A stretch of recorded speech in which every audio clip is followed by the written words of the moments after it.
Tardes, para continuar con las ponencias de anestesiología en las jornadas de egresados de este mismo posgrado de anestesiología del Hospital Central y de la UCLA, en el contexto de las jornadas Pineda, del noveno Congreso Pineda. Me toca la siguiente posición. Mi nombre es Carlos Alexis Pérez García, soy médico cirujano egresado de la UCLA, especialista en anestesiología de la misma universidad. Actualmente desempeño el cargo de anestesiólogo en este centro y de docente adscrito al posgrado de anestesiología de la universidad. Este centro occidental, Lisandro Alvarado. Ante todo, quiero dar las gracias a los residentes de tercer año por haberme invitado a formar parte de este panel de ponentes en las jornadas. Y también una vez fui residente de tercer año y fui parte de estas jornadas de ese estrado, pues, y es un honor ahora formar parte de los ponentes. Igual quiero felicitarlos en su meta alcanzada, pues, y hay otras metas por venir y éxitos en todo esto. Bueno, para comenzar, vamos a hablar de las estrategias para prevenir el vasoespasmo y la isquemia cerebral perioperatoria en cirugía intracraneal. Para comenzar, hablemos un poco de qué es el flujo sanguíneo cerebral y de la fisiología cerebral normal. ¿Ok? Sabemos que el cerebro pesa aproximadamente 1.400 gramos en el hombre, un poco menos en la mujer.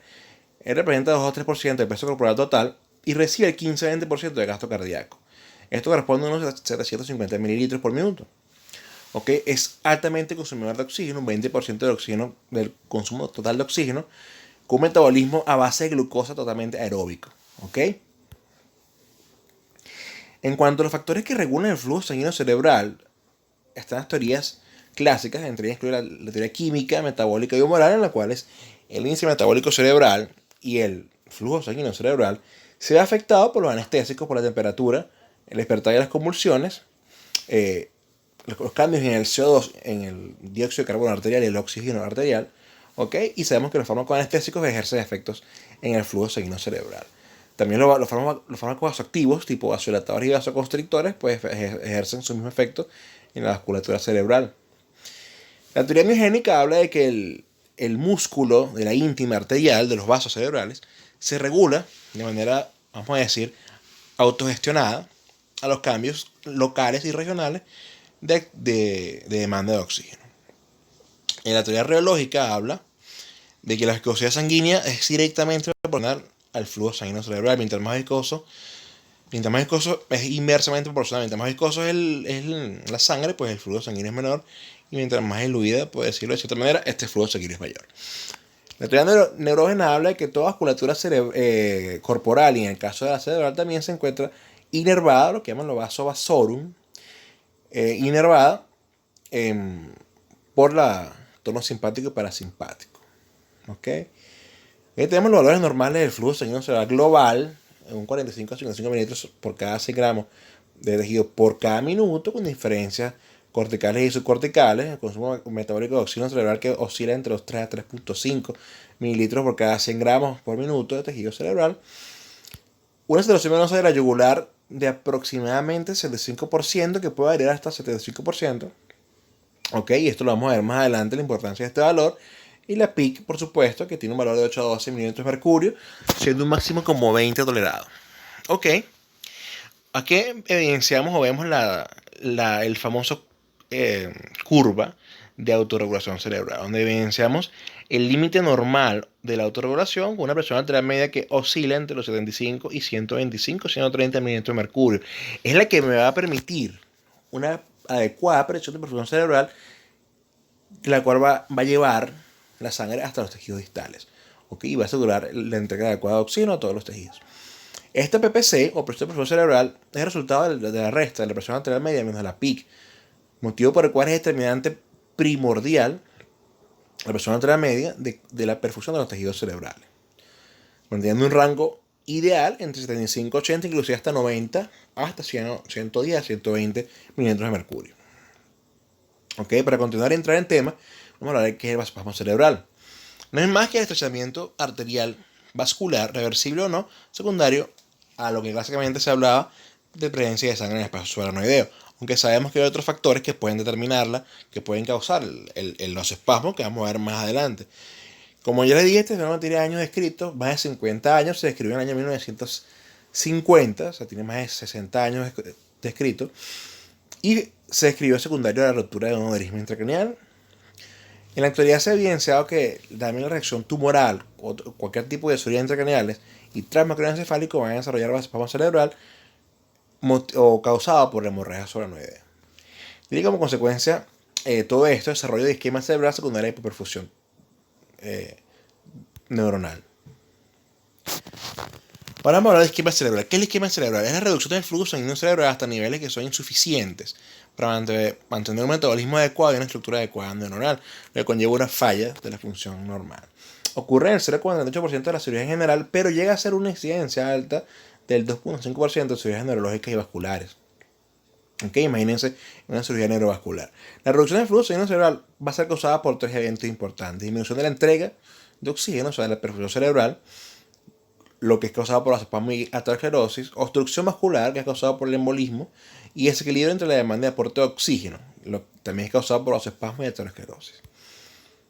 Entonces, sabemos que el vasospasmo es determinante de isquemia cerebral. Vamos a continuar hablando de que los mecanismos que van a generar pues, el vasospasmo y la isquemia cerebral, la característica principal es que hay una diferencia, un desequilibrio entre el aporte y la demanda de oxígeno. En este caso, la demanda va a estar normal, pero un aporte inadecuado de oxígeno por hipoperfusión tisular. El metabolismo cerebral, que es aeróbico, se convierte netamente en anaeróbico, conllevando muerte celular. Esta muerte celular es causada por la formación de radicales libres y la apoptosis celular liderada por la vía de las caspasas, y secundario a acidosis intracelular y liberación de calcio. Ok, para continuar hablando de estos mecanismos, tenemos que en la cirugía neurovascular es la causa principal de la presencia de vasospasmo cerebral secundario por hemorragia subaracnoidea, y esto ocurre durante la ruptura neuromática de la malformación arteriovenosa. Esta sangre causa espasmo vascular secundario en liberación de sustancias vasoactivas que derivan de la ruptura del endotelio. También se conlleva la aparición de microémbolos y agregación plaquetaria aumentada. Entonces, esto va a llevar a disminución de la perfusión tisular. La manipulación vascular puede ser proclive a causar los espasmos, esto lo vamos a hablar más adelante, de acuerdo al estímulo quirúrgico. Y por supuesto, el vasospasmo e hipoperfusión tisular, que es la frase clave. ¿Ok? Entonces tenemos que en los tumores cerebrales se puede evidenciar el vasospasmo en el tejido sano periférico de la lesión. Y el tejido sano periférico de la lesión que no presente vasospasmo, pues también tiene un riesgo muy elevado de desarrollarlo. Por eso hay una incidencia más alta en los tumores grandes, en tumores tipo meningiomas, glioblastomas, tumoraciones infratentoriales y de base de cráneo. Y la incidencia más baja es en las cirugías mínimamente invasivas, como es la cirugía endovascular y neuronavegación. Entonces, las otras cosas de vasospasmo cerebral desde el punto de vista quirúrgico son clipaje temporal, que es llevado a cabo en las cirugías de clipaje de aneurisma a cielo abierto, retracción cerebral dada por la manipulación quirúrgica, aspiración, que también se ve más intensa cuando se usa aspiradores ultrasónicos, y la electrocoagulación. En cuanto a las causas funcionales que dependen del paciente, tenemos la hipotensión arterial, factor determinante, hipoperfusión tisular, la hipertensión arterial, que puede causar vasoconstricción tisular, inclusive hiperemia, la anemia y hipocapnia sostenida. Sabemos que la hipocapnia es un mecanismo para mejorar la presión intracraneal, pues, pero no se debe usar de manera sostenida. Entonces, todo esto va a llevar, y lo repito nuevamente, es a hipoperfusión tisular. Hay una disminución del flujo sanguíneo cerebral con pérdida de esta presión de perfusión cerebral. Entonces, tenemos que, para hacer diagnóstico de vasospasmo, tenemos que tener ante todo una sospecha clínica, determinar cuáles son los signos y síntomas, de evidenciar el deterioro neurológico, rigidez de núcleo, hipertermia, signos clásicos, y capacidad de ventilación mecánica en caso de pacientes que estén en UCI, trastornos motores sensitivos focalizados, inclusive también en parese y en epilepsia. Pérdida de funciones cerebrales glandulares y específicas se pueden evidenciar. En cuanto a los estudios de imagen, lo más importante es la angiografía cerebral, gold standard. También tenemos la angioresonancia en OTC y de gran utilidad y con una gran sensibilidad en el caso del uso de la anestesiología. En la anestesiología es el Doppler transcranial. Más adelante vamos a hablar un poco mejor de ello. Pacientes con antecedentes de trauma craneoencefálico, hemorragia subaracnoidea espontánea, con presencia de aneurisma o no, y lesiones ocupantes de espacio, tienen un alto riesgo de desarrollar vasospasmo cerebral, motivo por el cual debemos pensarlo en estos pacientes. Luego de la cirugía, también hay que tener en cuenta antecedente inmediato de una cirugía que es laboriosa, con alta manipulación muscular y cerebral, en tejido neuronal, sangrado cerebral transoperatorio, ruptura del aneurisma en caso de que el pasaje de aneurisma a cielo abierto, o cualquier otro tipo de complicación transoperatoria. En cuanto al diagnóstico, podemos continuar evidenciando aquí en estas tablas. Tenemos dos clasificaciones. La clasificación de angiografía según Yamamoto, donde evidenciamos que los cambios en el diámetro de la luz arterial van a ser los que me van a poder dar diagnóstico de la severidad de los espasmos evidenciados por la angiografía, que es el gold estándar, y los criterios de espasmo cerebral vía ecosonografía transcranial Doppler. Okay, esto me da a determinar que mientras más rápido es el flujo sanguíneo cerebral determinado al estudio del Doppler, de la ecosonografía Doppler, pues mayor va a ser la severidad de los espasmos. Entonces tenemos que, para prevenir los espasmos y isquemia cerebral en el preoperatorio, tenemos que determinar el tipo de cirugía que se va a realizar. Cirugía de larga duración son más proclives a desarrollar los espasmos de isquemia, tumores de gran tamaño, ubicación infratentorial por el efecto de masa más fuerte que se desarrolla en la región infratentorial porque hay menos compliance, y cirugía vascular como clipaje de aneurisma a cielo abierto, inclusive endovascular, aunque con mínima incidencia en este último. Entonces, factores del paciente son, ya los hablamos anteriormente, hipertensión arterial, factor crítico determinante de vasoespasmo, coagulopatías a la alza o a la baja, ya que estas pueden causar, en el caso de pacientes que tengan estado de hipercoagulabilidad, pueden causar disminución del aporte de oxígeno y tendencia al vasoespasmo. En pacientes que tengan antecedentes de enfermedades hematológicas que cursen con trastornos de la coagulación o prolongación de los tiempos de coagulación, pues pueden tener riesgo de sangrado, y sabemos que el sangrado es causante de hemorragia solanoidea y vasoespasmo. Entonces, el tratamiento antiagregante y anticoagulante debe ser optimizado hasta la cirugía y tener un INR dentro de rangos normales. En cuanto a antecedentes de hemorragia solanoidea, es importante porque es el factor desencadenante de vasoespasmo más primordial. ¿Ok? ¿Por qué luego del día 3? Porque es que después del día 3 es donde aumenta el riesgo de vasoespasmo cerebral, o donde comienza el vasoespasmo cerebral en la hemorragia solanoidea hasta el día 14 y 21. Entonces, pacientes que se llevan a intervención quirúrgica antes del día 3, pues tienen un riesgo mucho menor de desarrollar vasoespasmo cerebral que aquellos llevados a la cirugía después del día 3. Hay un tiempo en el cual no se recomienda la cirugía, que entre el día 3 y el día 21, pero a pesar de que se haga la cirugía después del día 21, pues los pacientes que son intervenidos después del día 3 tienen un riesgo más elevado de vasoespasmo que los pacientes intervenidos antes del día 3. ¿Okay? Se da sobre una hemoglobina mayor a 10 gramos sobre decilitro, que las plaquetas mayores a 150.000 por cada milímetro cúbico. Cuando andamos en el preparatorio debemos procurar una adecuada compliance cerebral en este preparatorio inmediato, lo que va a facilitar la manipulación quirúrgica y el trabajo del neurocirujano. Entonces, al facilitar esto, tenemos menos manipulación quirúrgica, y al haber menos manipulación quirúrgica, tenemos menor sangrado incidental, pues, y menor vasoespasmo. ¿Ok? Se debe usar dexametasona de 16 a 32 miligramos de 12 a 24 horas previo a la cirugía, ya que si se usa de manera inmediata antes de la cirugía no tiene ningún efecto, porque el pico de acción de la dexametasona es de 12 a 24 horas. El drenaje líquido cefalorraquídeo está descrito en los casos de ser necesario cuando hay unos aumentos de presión intracraneal importantes. Se debe mantener una adecuada presión de presión cerebral entre 90 y 110 milímetros de mercurio, ya que este es un factor determinante en la presión tisular y es el factor clave en prevenir el vasoespasmo. Una adecuada presión de presión cerebral. Y en pacientes con hemorragia solanoidea se mantiene la terapia triple H, hipervolemia, hemoglobinuria e hipertensión. Aunque es una terapia bastante vieja, pues se mantienen con vigencia. La hipervolemia, que está un poquito más cuestionado debido al riesgo que ocasiona desde el punto de vista cardíaco. Pacientes que tengan sensibilidad cardíaca puede causar falla cardíaca, pero de aquí la vigilancia que hay que tener en estos pacientes. Oxinimodipina en el fármaco core estándar, 60 miligramos oral cada 4 horas o 5 cc hora, que corresponde a 1 miligramo por hora, de inicio, y luego llevarlo hasta 8 cc hora, hasta 14 días como mínimo. La fenitoína y el ácido valproico se utilizan como profilácticos comiciales o en tratamiento de las convulsiones que se presentaron en la hemorragia solanoidea. En cuanto a la monitorización transoperatoria, pues tenemos una monitorización básica de la ASA, haciendo hincapié en la presencia de una presión arterial invasiva, que me va a dar evidencia minuto a minuto, latido a latido, de los cambios de la misma, que van a ser sinónimos de los cambios de la resistencia arterial sistémica y el gasto cardíaco. Además que este factor, la presión arterial media, es el factor más importante que tenemos que manipular para adecuar una buena presión de presión cerebral y mantener un riesgo mínimo de espasmo o evitar este. A la vez la capnografía es muy importante porque los valores de CO2 van a ser determinantes del diámetro vascular cerebral, ¿ok? Y la PVC es determinante de gasto cardíaco, esto de la volemia, y si estamos trabajando con terapia triple H, pues tenemos que vigilar estos valores. En cuanto a la monitoración neurológica específica, en la cirugía con pacientes despiertos, más que todo las cirugías endovasculares, digamos que el paciente despierto es la mejor forma de monitorización. Vamos a evidenciar los cambios neurológicos de acuerdo a los estímulos que se hagan transoperatorios. El electroencefalograma continuo es importante para determinar los cambios de las ondas cerebrales entre estímulos quirúrgicos y también el nivel de conciencia del paciente.